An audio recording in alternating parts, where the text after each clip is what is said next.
Welcome to the Therapeutic Food Solutions podcast. I'm your host, Marian Mitchell. I'm an integrative nutrition health coach, therapeutic diet expert, and founder of The Road to Living Whole. There are many different diets out there. It's hard to know which one is right for you with your chronic illness and autoimmune disease. In this podcast, I'm going to share with you the foundational pieces every single therapeutic diet out there shares, and also how to use the best one for your particular diagnosis. If you've been looking for a meal planning partner, help navigating the complicated healthcare system, and want to feel better quickly, I'm your girl. Grab your kombucha and notebook. Let's dive in. Hey everyone, welcome back to the podcast. I am thrilled for today's guest. She is going to talk to us all about PCOS, and I know that this is a huge problem today with women, and I know it's greatly misunderstood, and it's not treated very well in the allopathic model, as most chronic illnesses aren't, unfortunately. And so Megan is going to share her story of her own struggle with PCOS and how she's helping people with it today. So Megan, thank you for joining me. Thank you. I'm so excited. Like this is great. And it's not just, your line that mistreats or misdiagnose or whatever with PCOS. It's all, right? Like the problem is that the struggle is what is it? What is it? And how do we formally like treat people with PCOS? And it's a long struggle and battle for most.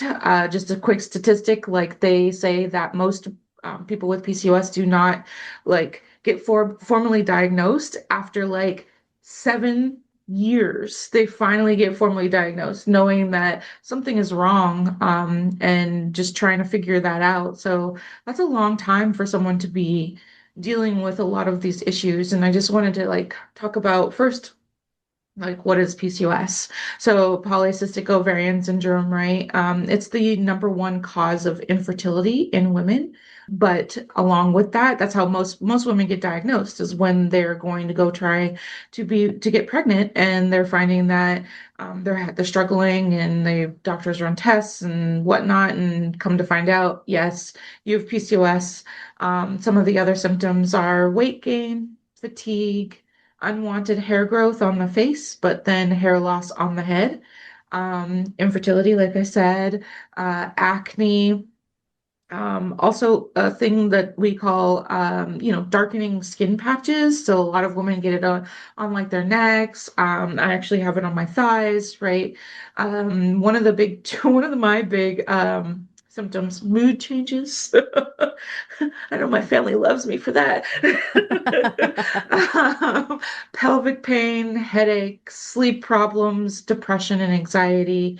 It just has a long list of different symptoms that, you can have one of these symptoms or you can have all of them and still be considered having PCOS. So that's another hard part of being diagnosed with PCOS, is that, my PCOS looks different from somebody else's PCOS. But ultimately, like I said, I actually was one of those that took years and years to be diagnosed. I started showing symptoms around the age of 9, and was not formally diagnosed until 16. But in that age of 9 to 16, some of the things that I was going through, the mood changes, my mother said that a lot of times it was night and day, right?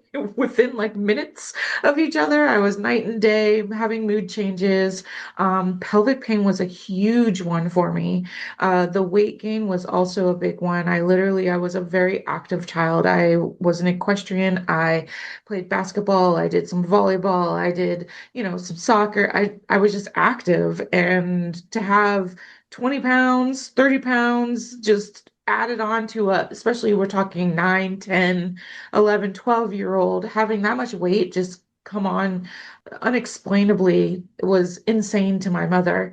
And she was my largest advocate, right? Like she took me around to all sorts of medical professionals, anywhere from, I remember it was dietitians, OBGYNs, primary care, endocrinologists, naturopath. She had me all over the place, and everybody kept telling her, different things. Like one told her that it was just normal, like this is what somebody has to go through puberty. Like that's it. Deal with it. Right? Another Yeah. one told her that like I just needed to lose the weight. And I just remember my mom being like, okay, but how? Like she's active. She's cooking dinners, right? We're having the same meals, but yet she is and me is still gaining the weight constantly. Like what's going on? So the big one that she was told, which is really like disheartening, is that she was told that it was in my head and that I was faking it just to get out of school. I Like, swear that's like when they're like they don't know, they blame the patient. Drives me crazy. right, Yeah. right. Yeah. I only recently, within the last, I want to say 5 years, I found out what she did to test that theory. And I was like, wait, you did what? So apparently she gave me a placebo pill. Then she told me that it was the cure all, end all, be all, take this pill and you're cured and you'll be fine. And she said for like the first 2 weeks that she literally thought like, oh yeah, this kid something's up. Something's in her head. She's faking it because she said that my mood was better. I just seemed like I was on the uptick of things and that I was going to be better. But she said about 2 weeks later, things just hit rock bottom for me. She said everything came back in tenfold. Um, which is a whole nother topic because like that whole, Placebo mind effect. game, Yeah. Yeah. right? That mind game you Well, give and it's like, yourself. yeah, it's like, you think, okay, this is supposed to help. So you feel really hopeful and you have like the mental aspect is really that there, Right. but it's definitely not the end all be all when it comes to like I understand trying it, I really do. But, I think that when something's seriously wrong, it's to the detriment of the patient Yes. because 100. once the kind of the high of this is going to help, but then it really doesn't. But I think it's more of we kind of shut up. We're like, oh, I'm in pain, but it's supposed to get better. So we don't really say anything and we just kind of push through. Yes. But then after a couple weeks, we get tired of still like suffering. And then we're Faking like, it. well, and then we get defeated because this magic pill that's supposed to fix everything isn't actually helping.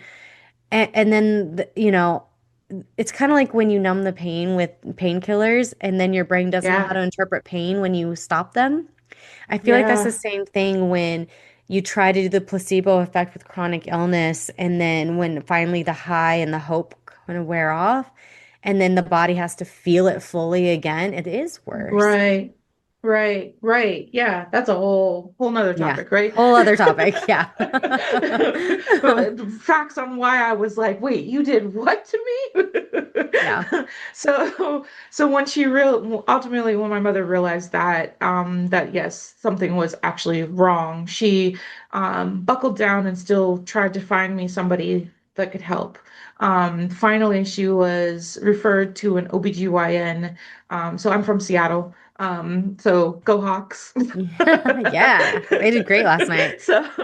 Right. So, she finally found a doctor in Seattle that was like, oh, I've been reviewing your file and you have PCOS. And we were kind of like, what is that?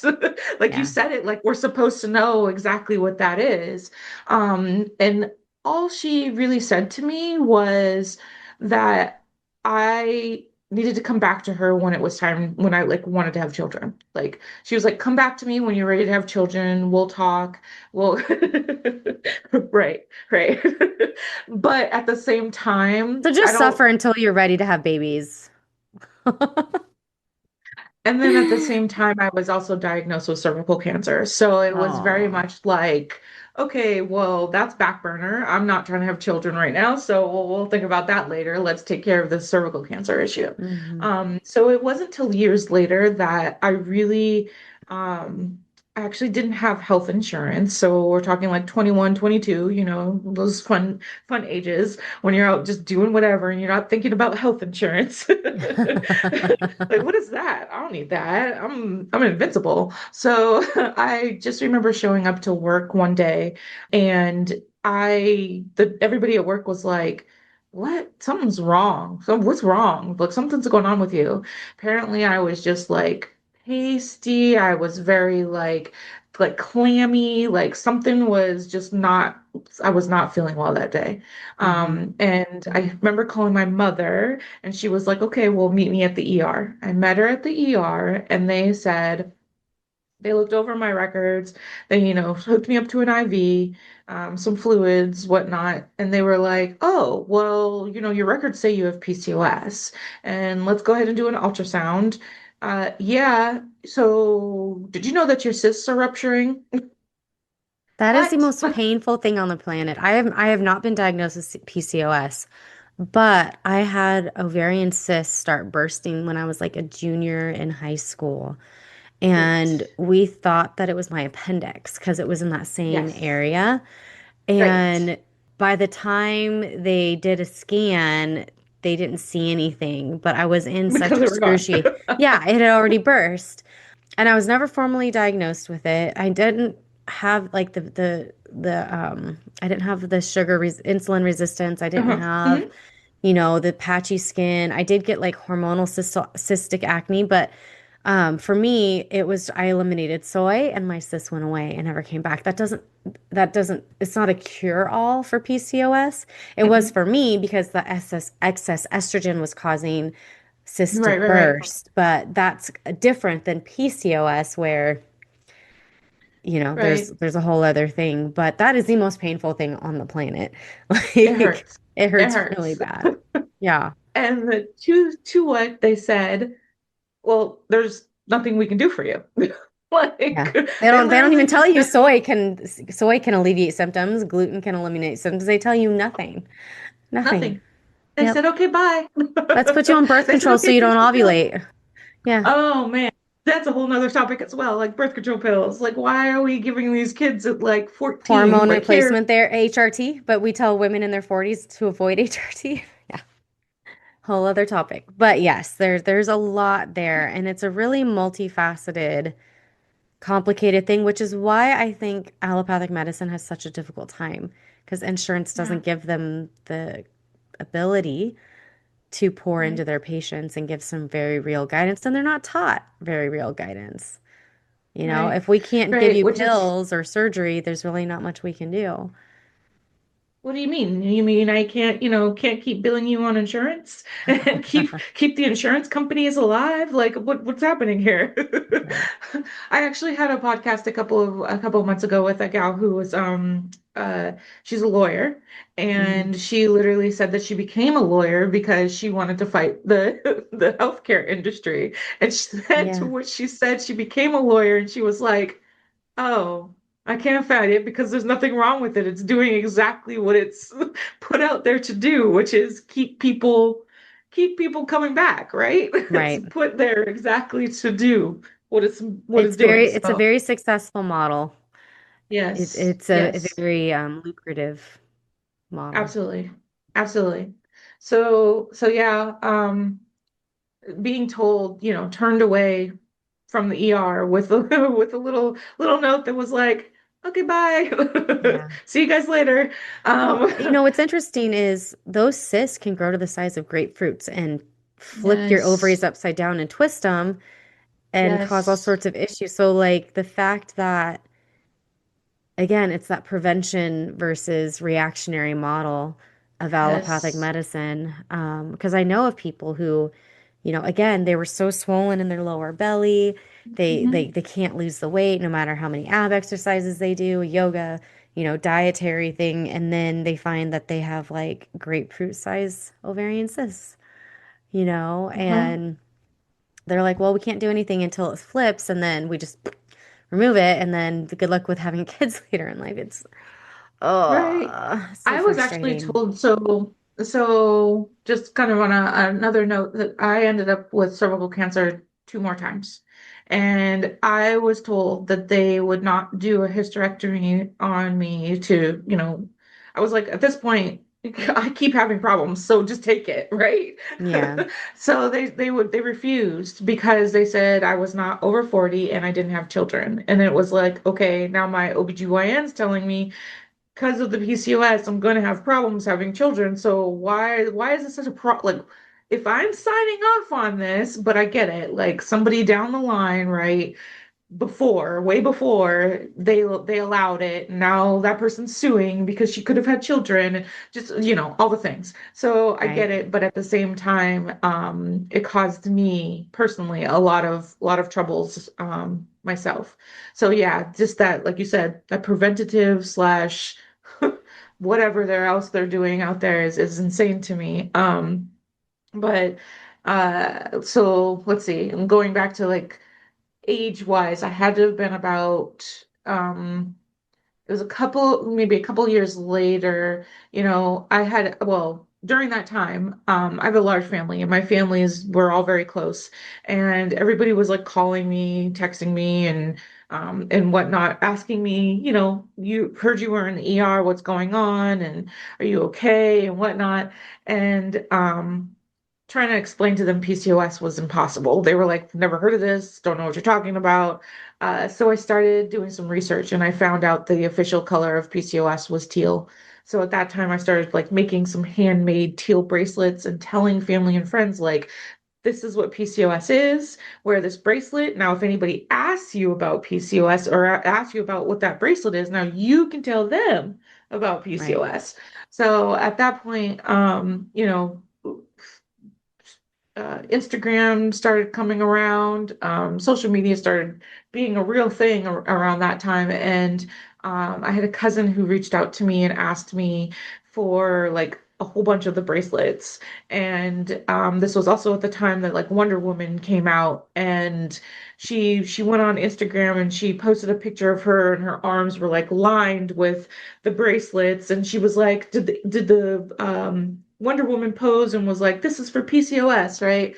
And she tagged me and hashtagged PCOS. I kid you not, within like the next couple of days, my DMs were flooded with people all over the world asking me or saying to me, like, I have PCOS. I have never seen anything like this. Where do I get a bracelet? I need more information. Where do we go? I need a support. It was insane to me just how many messages I received, and knowing at the same time it was I hate to say it was relieving, but it was relieving that I wasn't alone, because I Yeah. felt so alone in this, like, you have PCOS, okay, so what does that mean? What do I do? Where do I go? And then Right. it was at that point that I realized like something needs to be done. So I started actually selling those handmade bracelets for like $5 and mailing them all over the world. And my naive self, my younger naive self, did not understand that shipping to New Zealand was going to be $75 for a $5 bracelet, Right. but I did it, got it done, mailed off all these bracelets, and that's how PCOS Awareness Association was born. And here we Cool. are. I founded it in 2012. Here we are years later, and I'm just so proud of the team that works. We are all volunteers, even myself. Nobody collects a paycheck, nobody collects a stipend, nothing like that. I'm so proud of the work that we have accomplished. We operate on like a four-pillar model, really. We do Our mission is to provide resources, Hmm. provide support, provide information, and then also help fund the study of PCOS. Okay. So we have teamed up with Lugen Labs out of Cornell University. They are actually, I believe, well, at the time, when I first researched and found them, they were the only research lab that was actually researching like what PCOS is and where did it come from. All the other labs were researching weight loss and fertility.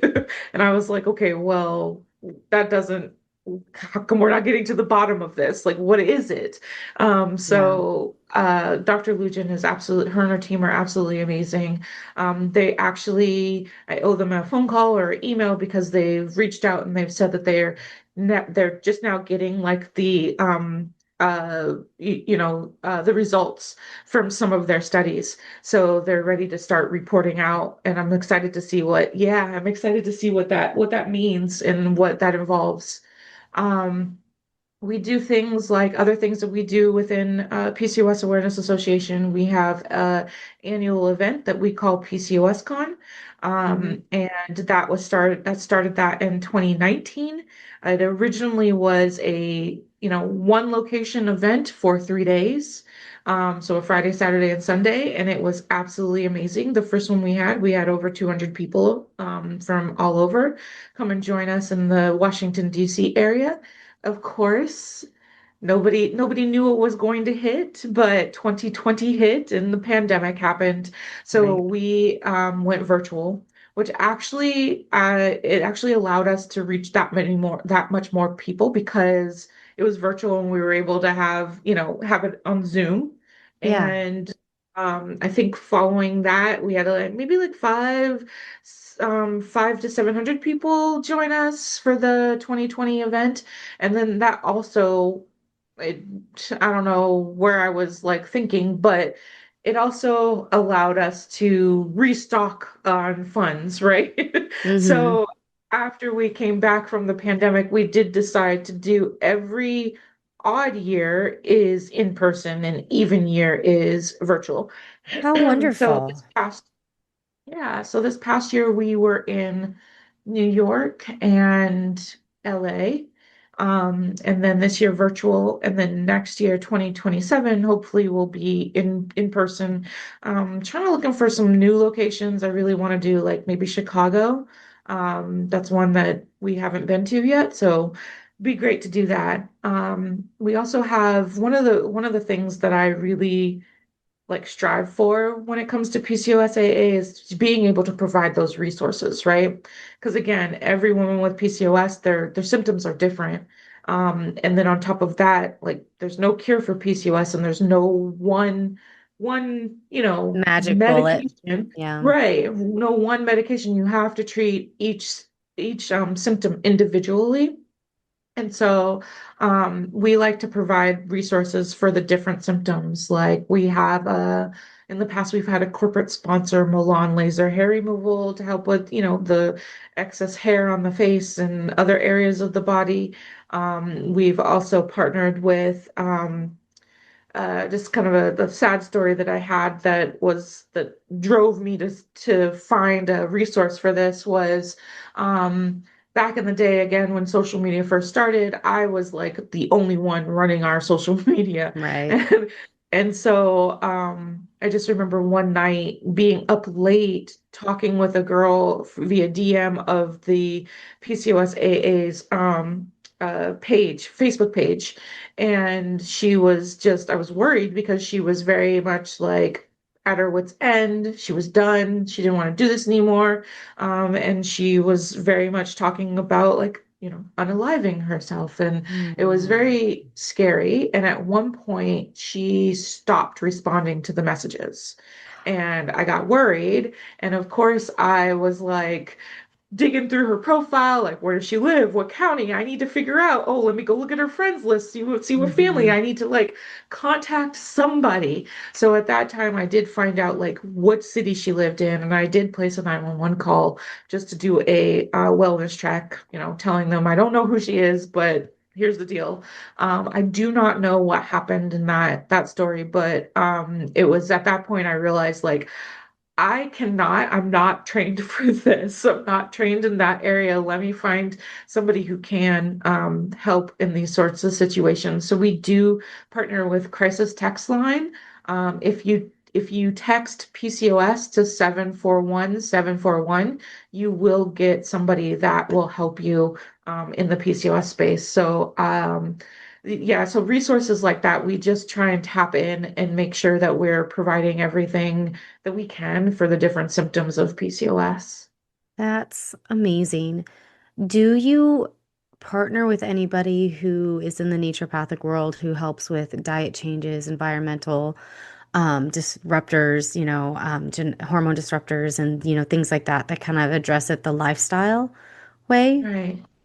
Um, I have not seen anybody on our list that's in that space. No. We have dietitians that Mm-hmm. are in that that are on the list, and that's about it. Yeah. Like my own personal story, I definitely am I hate drugs. I hate them. So I really try and like personally, I try and do away with that. Hmm.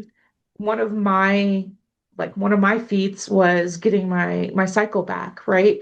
Getting Yeah. it back to normal. And I did acupuncture.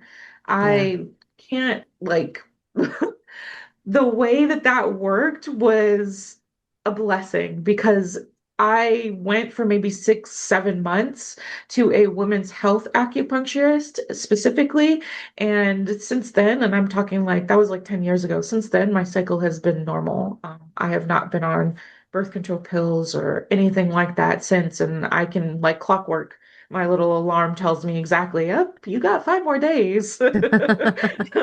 So yes, I personally am in that space, but I don't have anybody. Are you, I have some people I I will send would your love. way. Yes, I do have some people I'll send your way.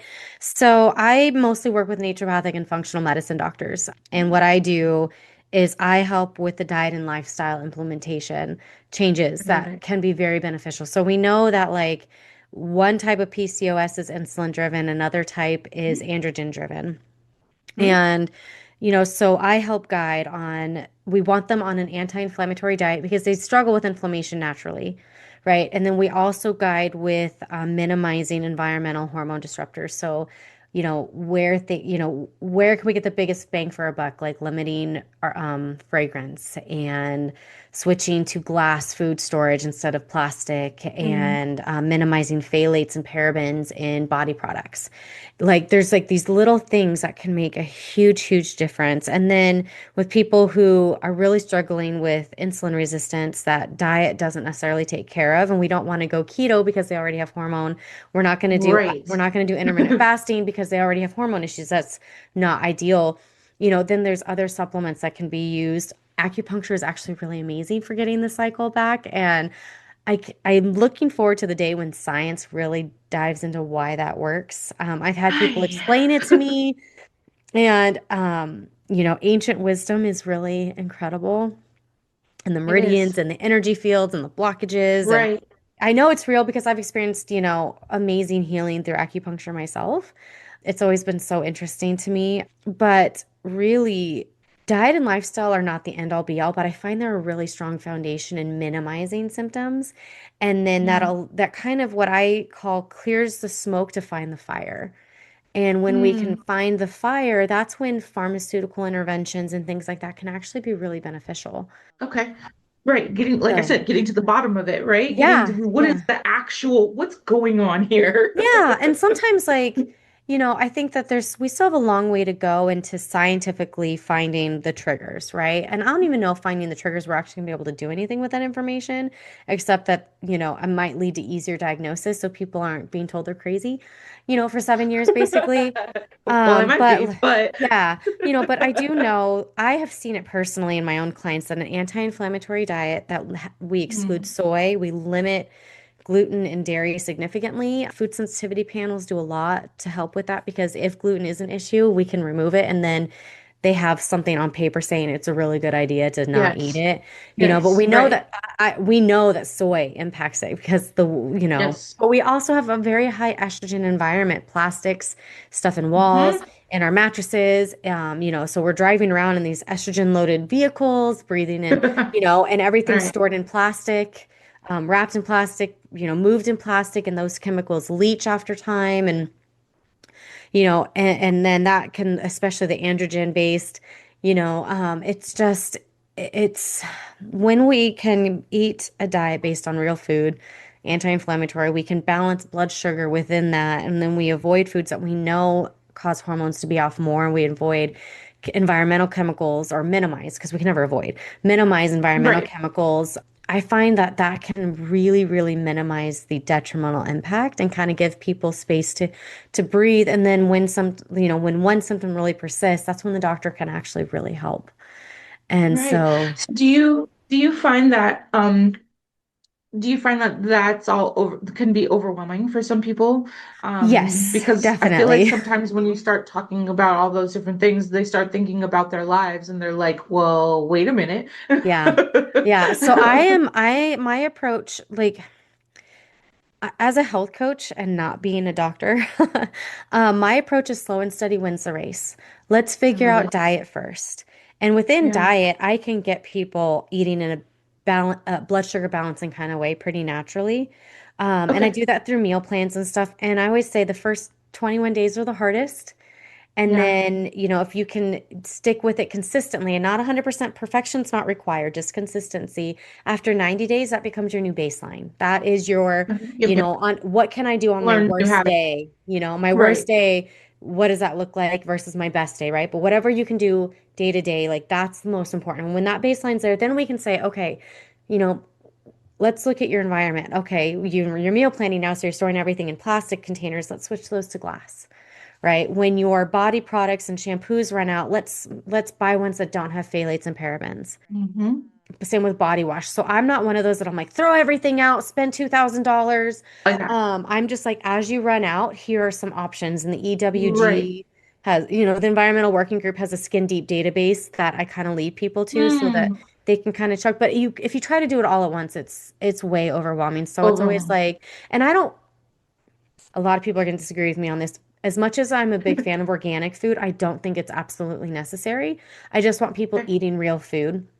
And I'm Right. actually a big fan of frozen food, frozen vegetables, especially because they're actually the most nutrient dense. And they freeze them in a way now that once you cook them, they preserve their crispness. It's not Right. the vegetables we ate in the 80s that with mushy broccoli stems and stuff. Ooh. Yeah. Well, you know, and giving people permission to make it easy. And then what does easy look like, right? Because Right. some people love to cook from scratch and they love the 3 hour long cooking process. And then there's people who they just need to throw it in a Uh, skillet and be done in 10 minutes. And just air fryer. Done. yeah. So, and I meet people where they're at. I Where can do they're at. the elaborate stuff. And when I didn't have a toddler running around and my kids were, Mhm. older, I was doing the more elaborate fun stuff because it was fun. It was a Right. creative outlet. But I actually, when I first started coaching, I was like, I was really tired of $50 ingredients, 3 hours in the Yes. kitchen for a meal that tasted Right. like butt. And I'm like, this is nothing. I don't taste anything. Why did I spend $50 on this? And I was like, most people are like me where they don't know how to cook, they don't like cooking.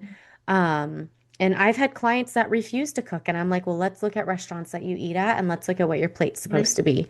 And so Right. I meet people where they're at and whatever that Okay. looks like. Love it. But my goal is just the foundation. And Right. then, being aware of the certain things that really are detrimental, like when you replace your mattress, try to find one without flame retardants, Mm-hmm. and that new car plasticky smell, roll your windows down, just type of thing. But mostly it's the body products, it's the lotion, it's the shampoo, the Mhm. conditioner, the deodorant. And in this day Right. and age, compared to when I first started, 16, 17 years ago, today there's so many options. Same with makeup. There's Right. so many companies dedicated to avoiding those hormone disrupting chemicals. And the quality is so much better than it was, 16, 17 years ago before it was choppy Right. and make your skin dry. And now I think some of them are better than the stuff on the shelf. Right. But I do find that a lot of people, especially in our social media world you got 30 Oh. seconds to educate, Oh. it's this very all or nothing thing. And it just doesn't Yeah. have to be.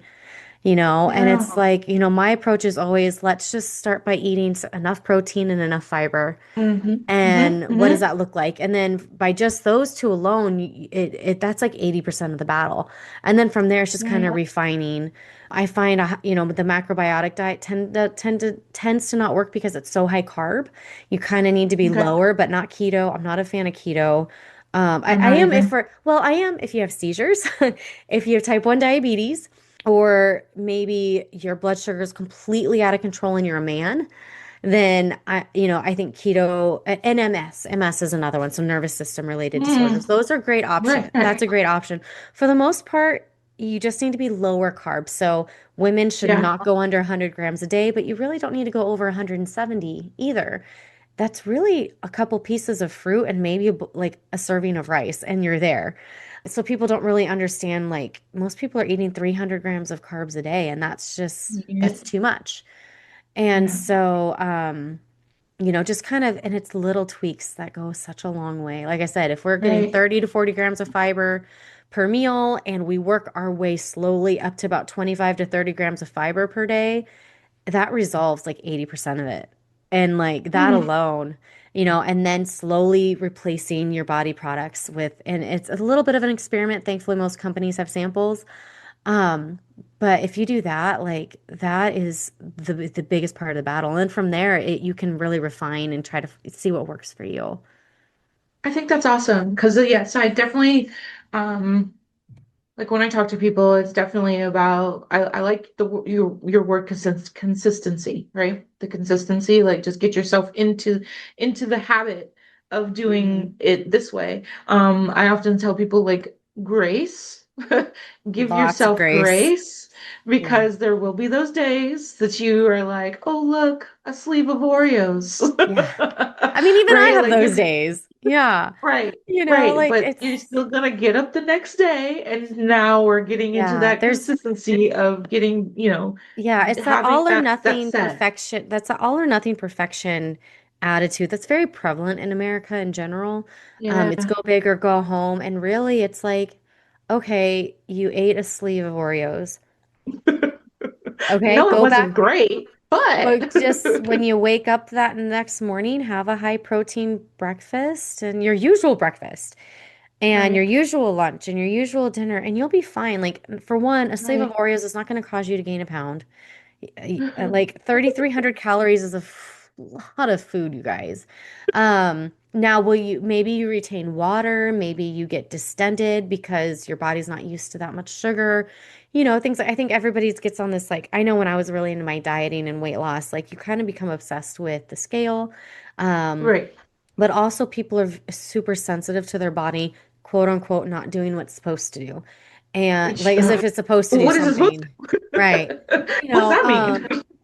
Like I know when I do go on a sugar binge, whether it's from stress or under eating or, usually those are the two things. I undereat, so I'm like, my body's like, excuse me, you need to feed me, or I'm Right, stressed, or it's something right, celebratory, right? And I overdo it. I don't feel good for 3 days. My blood sugar is wonky, and so I'm moody right. and all this stuff, but I know that about myself. And it's not something that completely derails me. So that all or nothing mentality and the fact that healing is a journey and health is a journey. Yes, yes. Health It's is not not a just a one and done. yeah, health is not a destination. It's just what Correct. you do. And I think the other thing that people really struggle with is feeling betrayed by their body. I'm doing all the right things and it's not doing what it's supposed to. Yeah, That's really, really hard. And it's like right. your body loves you, your body's trying to protect you, your body's taking care of you. And if you love it and take care of it back, maybe you won't be supermodel thin, but you But who really wants will. that? It's true. I actually found, I'm 41, and what I found is Okay, we're the same age. yeah, most men do not like the super skinny. They Mm-mm. actually love us to be a little soft. And I've also learned in recent years that women hormonally do better between 25 and 28% body fat. But according to BMI, 25% body fat's overweight. Don't even Ay, get me started on yeah. BMI. I hate it. But Right. hormonally, we do really, really well between 25 and 28%, which blew my mind. And then I went, like, I saw some sort of like reel, and then I listened to the podcast episode that they were talking about it. And then I went and researched it, and I was like, well, hot damn, that's actually like scientifically, like, there's Proven. evidence But for but it. yet we're still, like you said, the BMI, we're still telling people like, hi. No, I've seen myself at the lower end and I don't even like the way it looks. So Yeah. it's too much. So yes. Yeah. On my lower end, my dad was like, Marian, I can see all of your ribs. Yeah, yeah. And I Oh was yeah, you still could see like healthy. all the things, you know, Yeah. that don't look right. Yeah, and my dad was like, "You need," but I had a 4 pack. My arms were thin. I thought I looked great in pictures, and I felt good mentally. But then on the outside looking in, if you can see all of your muscle fibers in your chest, and you can see your ribs around the side, and we're not supposed to be showing a 4 pack as a woman. Mhm. And I mean, there are some women who are naturally thinner, genetically dispositioned for that. Yes, You know, absolutely. but for the most part, most of women are not. And we need a little bit Right. of cushion on there to protect our thyroid, to protect our nervous system. And I'm not talking about emotional nervous system. I'm talking about our literal No, the literal. firing brain, the nerve I need a signals, lot of our cushion on heart. my nervous system. Yeah. But when we're good hormonally, we're not struggling with the depression and the anxiety and the OCD Yes, and yes. all of these things. And us being the same age, we grew up in the 90s and 2000s where coke The best thin. times. Yeah, and if you gained 5 pounds and had a little bit of a uterus hump, it was like, oh honey, you're You need to gaining lose. weight. Yeah. And Yeah. I feel like the pendulum's gone the other way where morbidly obese is celebrated. I'm like, there's health problems there too, guys. We need to be in a healthy range, right? It's not shameful, but it's like you're going to, people are dying in their early 40s from being morbidly Right, obese. We don't want that right. for you. But yeah, 25 to 28%, which is considered overweight, is actually hormonally best for women. I Right. love And it. so these women who have PCOS who get down to that, they get under 30%. I'm like, that's perfect. Perfect. If you're under Stay there. 30%, stay there. Right, You don't need to be super thin, but hormonally, that's probably the best place for you. Right. And then right. I also find as a health coach that CGMs, continuous glucose monitors, really help people learn how Mm. how their body reacts to food. Right. Relax the food. Right. And what foods will spike your blood sugar versus what won't, and food combinations and things. So I find that the naturopathic world has a lot of tools at their disposal that can really Yes. help people. And then me as a health coach, I can come along and here's what my doctor wants me to do. How does that look in real life? And that's where, health coaches can be really beneficial. Right. And again, sometimes it can resolve it completely, but for the most part, it clears the smoke to find the fire. And if it Correct. can at least manage symptoms to a point where you feel the day to day is doable and you're not really, having cysts anymore, because we can do that with Right. lifestyle, and then when something does come up, maybe you need some HRT, maybe you need a little bit of extra. Well, at least those things will be more effective on a lower dose. Yes. And then also you're not mentally disrailed when the body decides to freak out. Maybe you got extra stress. Maybe you ate some extra salt. Life happens. And people are really, really hard I on live themselves. never. And I'm like, you guys need to knock it off. Like Yeah. life Yeah. happens. And it's like, if we can be consistent and we're doing the things that love our body and support it and help it flourish, these other things, we just kind of take in stride as life happens. Exactly. Exactly. Like you said, or like I said, grace, right? Yeah, Give lots and lots of yourself that grace. grace to be able to. And then I mean, I preach it, and sometimes I have to preach it to myself as well, right? Like I'll sit there and I'll Always. beat myself Yep. up again, and then it's like, wait, I just need to breathe a second today and and then restart. Yeah, and it's like sometimes I'm coaching and I'm like, I need to be saying this to myself, you know. You're sitting there saying it, and you're like Yeah, thinking to yourself, like, wait a minute. yeah. Like I told you, after I had COVID in 2021, I was kind of pushed pretty abruptly into perimenopause and gained 25 pounds in 3 months. And my body stopped producing estrogen, so I was losing muscle. And, and then my daughter was born, and my thyroid crashed 5 months later. And that took time to diagnose and then find the right dose. And then I started HRT and started feeling amazing. And then I got pregnant again. And I'm like, it's really frustrating when you're doing all the right things and it doesn't work, right? And so then Yeah. you have to get to this place where you're just like, okay, losing the weight is really hard. And this is a big problem with PCOS, right? Losing weight is very, Mhm. very slow and all the right things. People might lose 10 pounds in a month and we might, people with PCOS might lose one. you one, know, if that, if if that. that. But you have to think, okay, if I'm exercising, I'm protecting my heart. I'm Mm-hmm. building Mm-hmm. muscle, which protects my bones. I am protecting my brain from Mm-hmm. inflammation and developing dementia. I am helping to keep pain at bay. I'm going to be Mm-hmm. able to keep up with my friends. And if we're, lucky enough to have kids and then grandkids and being able to keep up with our families. And so it comes to this place where you have to look at self-care as a long-term game, a longevity game versus Yes. a looks game. And, Right. with Right. PCOS, being very thin is it could happen, but it doesn't have to be healthy and Right. free of symptoms or at least minimal symptoms. Right, right. And we do have that other side of, again, there's a lot of women with PCOS that are very thin, Yep. right? And then they're looking around like, well, I was told that I don't have PCOS because I'm thin. Like, no, no, no, no. Yeah, but then they're getting the cysts, they're getting the hair on, they're Yes. thinning, all of that stuff, and they're not having the weight problems. And that's when it's more of an androgen or maybe a genetic Right, disposition. And that, yeah, like there's just like I said, there's three main camps of genetic disposition, insulin resistance, and androgen excess. And so it's like depending on which camp you're in, that's why it looks different correct. in everybody, and everybody's level of inflammation is different, and all of that. But I think when it comes to our looks, that's where it can be really difficult. But then when we don't look the part, it also because when we get dismissed, Hmm. right? But at the end of the day, if we're taking care of ourselves and we're again avoiding the things that can make symptoms worse and doing the things that help keep, inflammation at bay and all of that, then we can at least feel better. And then when symptoms come up, medication works well because it's not It's not a fighting fight. other Right. factors. Yep, right. Yeah. It's fighting exactly what you're taking it for. And that's also like, so for PCOS, of course, there's no end all be all cure all medication. It's numerous things,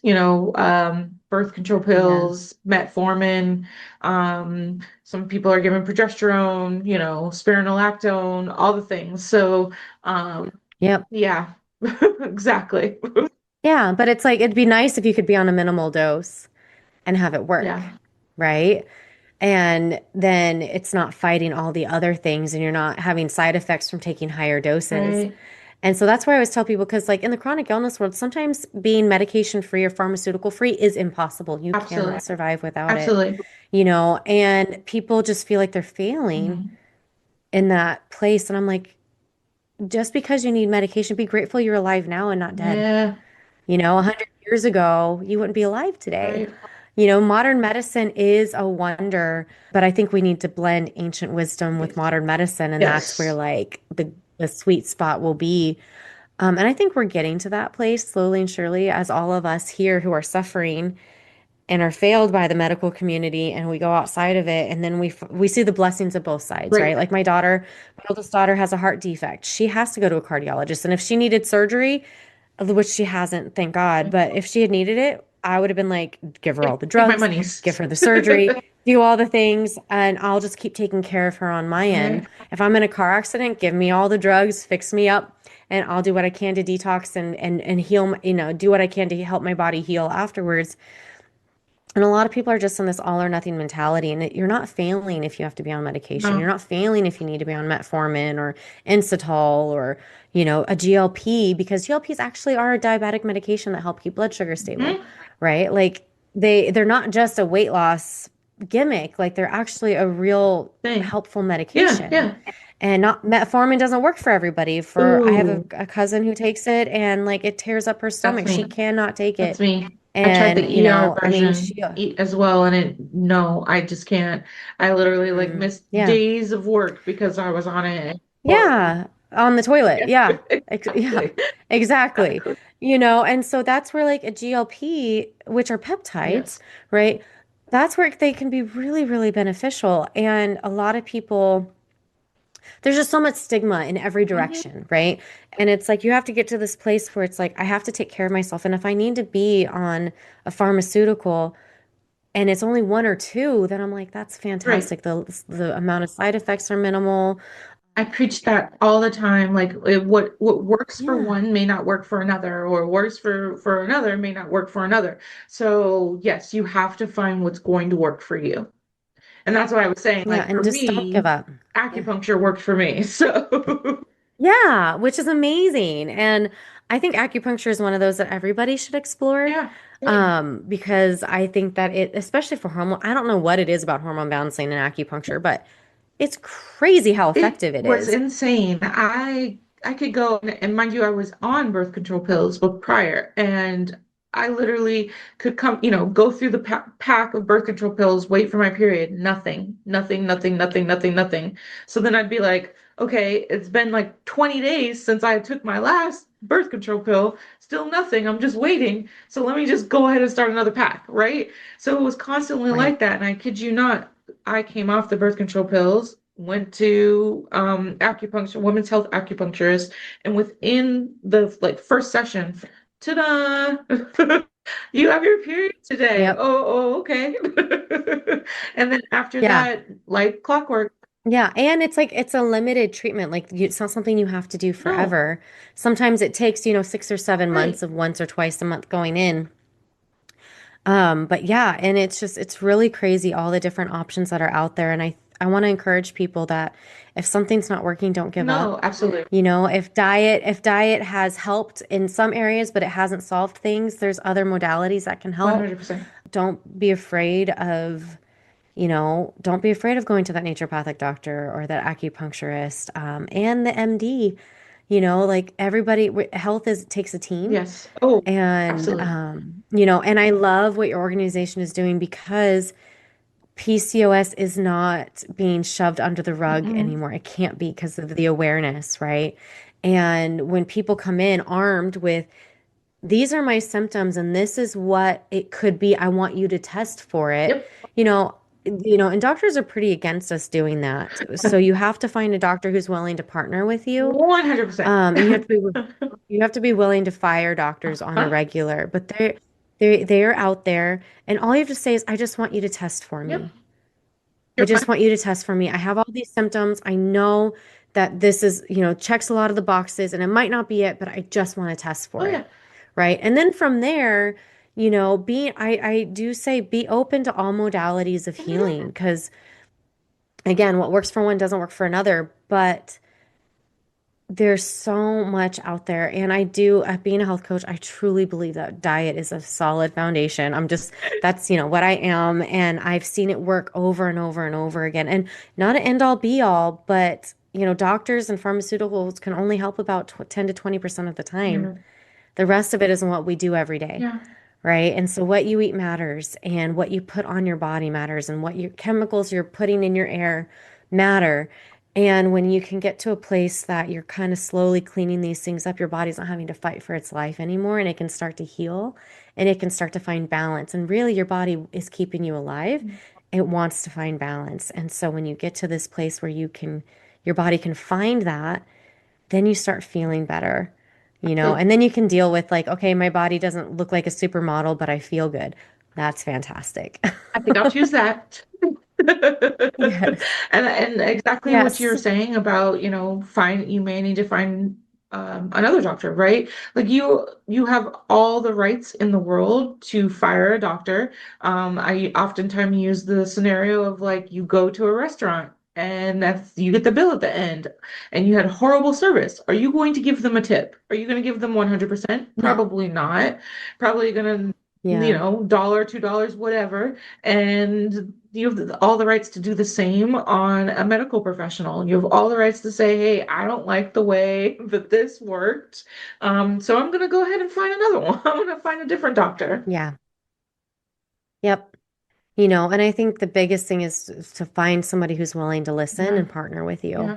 There's been times when I've worked with doctors who like patients come in and they're like, I know I have mold toxicity. And they're like, I don't think you do, but we can test for it. And then turns out they don't, and they're That's like, okay, fine. I do want to run this Right. test, Let me tell right? you what I think it And is. Right. yeah, and you can find somebody out there who's willing to partner Yes, with you you can. and is willing to let you be on the team. Yeah.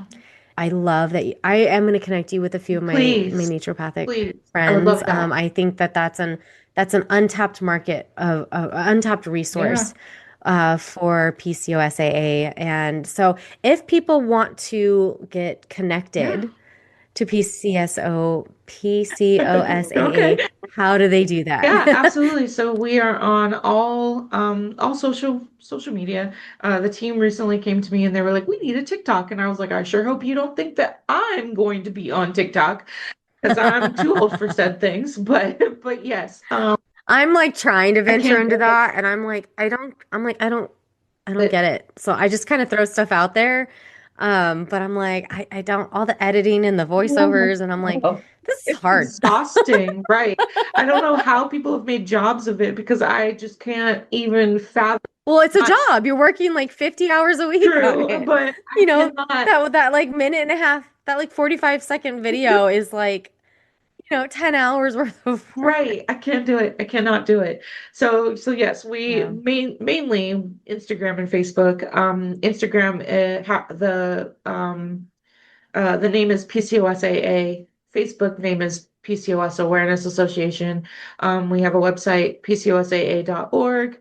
And we also have a page for PCOSCon as well. So PCOSCon.org as well, to see the event that we host every year. But yeah, I love hearing stories. I love hearing from people. So I oftentimes give out my personal PCOSAA email. So it's just megan.stewart@pcosaa.org. Send me your story. Send me your, if you have something you need to ask, please feel free. Awesome. Thank you, Thank Megan, you. for your time and your story. And I'm so grateful to have talked about this because it is something that people struggle with and feels very lonely Yeah. and they don't have a lot of answers, but there's a lot out there. So thank you for being a Yeah. resource for people and taking your struggle and providing for others as well. Like it's such a blessing. Yeah, I appreciate everybody. So I couldn't have made it to where we are today without everybody, right? If you are struggling with PCOS and are interested in learning more about how diet can alleviate your symptoms, I would love to help you. I can do that in a couple of different ways. I have an online meal plan program that teaches you the foundations, or we can work together with me as your coach and you will get meal plans plus one-on-one support, guidance, and a cheerleader. I believe that meal plans should taste good. Dessert is absolutely an option, and it should be easy to make no matter how busy you are or your cooking skills and desires. You can learn more in the show notes. I've included a couple of links for you to review. If you have any questions, please reach out and schedule a discovery call.